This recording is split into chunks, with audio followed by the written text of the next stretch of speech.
Hinahabol tayo ngayon ng inay. Nangunguha ho tayo ngayon ng sitaw ng inay. May pagbibigyan daw siya. Ay alang, mauna pa ang pagbibigyan kaysa sa kanyang apaw. Hindi niya alam, ating kinuha na re. Huwag kayo maingay ha. Kadami na re eh. Uubusin ko na buong taniman. Patay ako doon pag napanood yung video. Gugulayin ko re. Bibigyan ko naman siyang kaunti. Yan na, ang dami na natin nakuha. Yan fresh. Yan mga ka-quality, ang dami nating nakuha Yan mga ka-quality, ang dami na nating nakuha. Tara na't baka maabutan tayo ng inay. Let's go! Alay, are?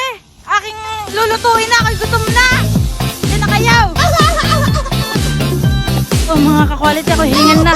Hinahabol tayo ngayon ng inay. Baka maasbaran ako. Dalian natin.